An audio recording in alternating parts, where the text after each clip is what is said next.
The Department of Justice has not been willing so far to set a date for Mr. Mueller to testify to us, and we've been asking for quite a while. Do you think you'll have to subpoena Mueller in order to get him to testify? Are you willing to do it? I don't know. We're certainly willing to do it. We will use the subpoena power and any other legal power we have with respect to Mr. Mueller, with Mr. McGahn, with anybody, to do our job of holding the administration accountable. As you can tell by listening to the House Judiciary Chair, Jerry Nadler, the battle over the Mueller report is far from over. But we may hear actually from Bob Mueller. Attorney General William Barr today said that he has no objection to Mueller appearing before Congress, but no date has been set, and we are still waiting to see what in effect actually happens. Plus, you've got the battle continuing over Donald Trump's financial records. The House Oversight Committee, they've issued a subpoena to obtain them from his accounting firm, but the president, he has sued to block their release. They fought about it in court just this week, and attorneys for both the president, they're questioning whether or not Congress even has the power to investigate him. The judge raised a lot of doubts about that line of argument. Well, joining us to discuss that and much more, former federal prosecutor Benjamin Allee. He worked at the Southern District in New York. Benjamin, as always, I appreciate a few minutes. My pleasure. The argument that Congress doesn't have the right to investigate the president, I mean, we're going to some basic civics here about the basic role of Congress, which is oversight and a co-equal branch of government. That's right, and your response is, it sounds like similar to the response that the court gave to that argument this week. There was oral argument heard in the District of Columbia in response to President Trump's argument that the subpoena, that Congress didn't have the power to issue that subpoena to his accounting firm. And the judge was incredulous. The judge asked questions of Trump's lawyers, including, well, was the Watergate investigation lawful? And they would not concede that it was. So that shows just how far afield from the reality of the legal situation for that subpoena that argument is. You say that, and I want you to be right in terms of where the reality is, but do you think the blanket non-cooperation, whether it be responses to subpoenas here, turning over records, et cetera, from this White House will test basically not only the role of Congress, but the limits of an executive branch, or do we already know the answer and they're just merely trying to run out the clock? I think some of both, probably to that question. Both of those things are probably happening. One achievement that can be made by litigating, even when you lose, is delay. So another example that's come up that's been topical this week is the Emoluments Clause lawsuit. Delay is being sought and will be achieved in that lawsuit. With this subpoena, already delay has been achieved. There's a subpoena issued, it's lawful, it's to the president's accounting firm as ours. There should be a response to that subpoena already, and so delay has been achieved. So that's the second purpose and the second thing that could be achieved. It could also be a true test of executive authority, and perhaps some traction will be gained at some court. Clearly not in the district court this week. It sounded like the judge was not hearing it. There's a calculation, as there is in all cases, but particularly in this one, at least in my view, as it relates to calendar, Benjamin. And to that I mean, President's got a key date coming up next November, which is the election, obviously. To that end, you would think if there's an inevitability to some of the discovery that Congress wants here and to have records turned over, whether they be financial, the Emoluments Clause, or a host of other things, you would argue you'd want to get it out of the way now, so it's not a fresh issue right before the election. Moreover, if he loses in next November's election and you're a private citizen, with all the ongoing probes, you don't have the veil of protection as to being a sitting president when some of these things were to come down. Is it a dangerous gamble they're making, not just, playing four corners for those who are using a sports analogy, but you could be looking at a bigger problem if all of a sudden you're private citizen Trump, not President Trump.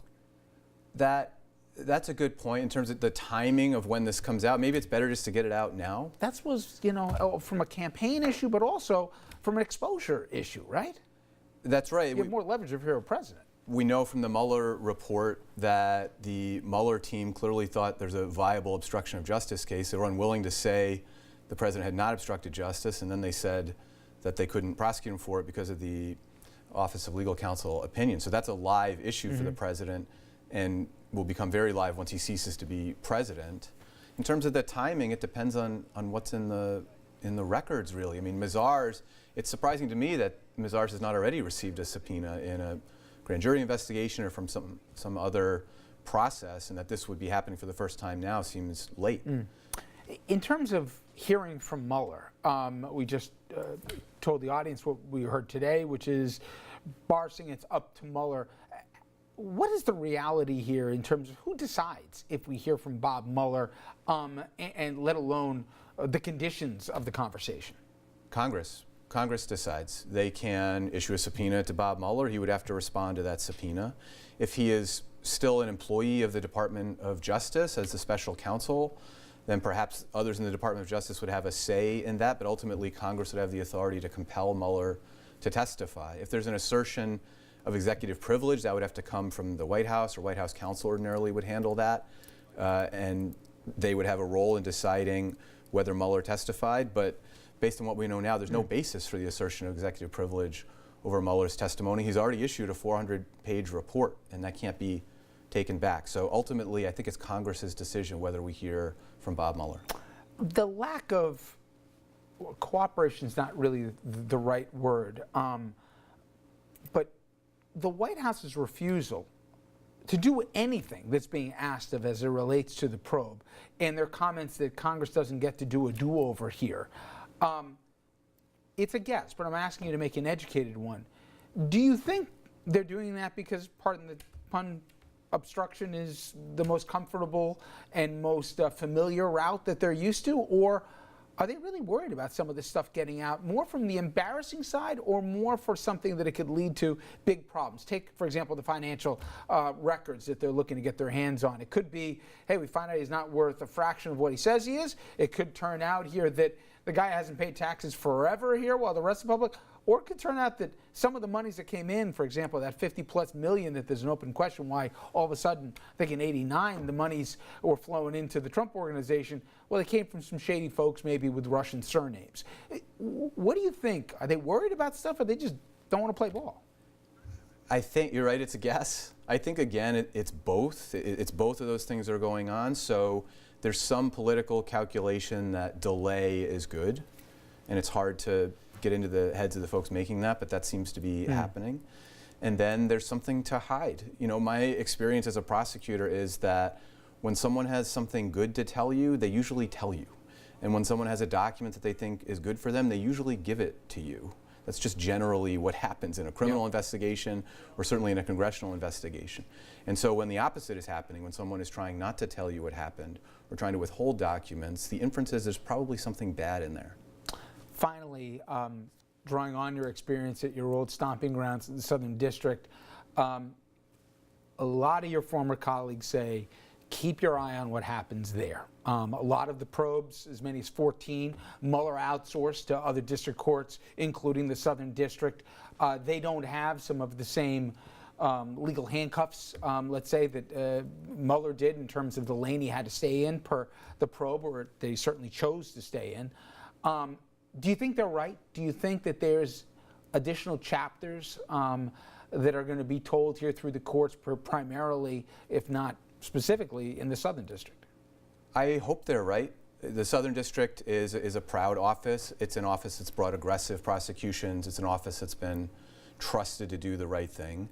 The referral that's known, out of all the Mueller referrals, only 2 are known. One of them came to the Southern District of New York and resulted in the prosecution of Michael Cohen. And folks may recall Rob Kazami, who was overseeing that investigation, affirming adherence to the rule of law when that plea came out and when the sentencing came out. And that was a proud moment for the Southern District, but I think for the country, that the rule of law prevailed there. In the DOJ, more specifically, our Attorney General, Barr can't put his thumb and tell the Southern District to stand down, or can he? He can. He can. The Southern District is part of the Department of Justice. There's some who malign the Southern District, or maybe not to malign it, call it the Sovereign District of New York, which is meant to, describe how it does its own thing. But technically, the Southern District prosecutors and the U.S. Attorney in the Southern District do report to Barr. They report to the Attorney General. It's subservient to the Attorney General. So if there's concern about William Barr and his decision making, that doesn't all go away if a case is in the Southern District of New York. As I say, stay tuned. I always appreciate the time. Thank you. Thank you. When we come back, New York City, speaking of, well, it was in the news politically for a bunch of reasons, including His Honor, Mayor Bill de Blasio. He is, whether people think he should or not, he is running for president. The key question many ask, though, is why? After the break, we'll attempt to figure out the answer to that elusive question.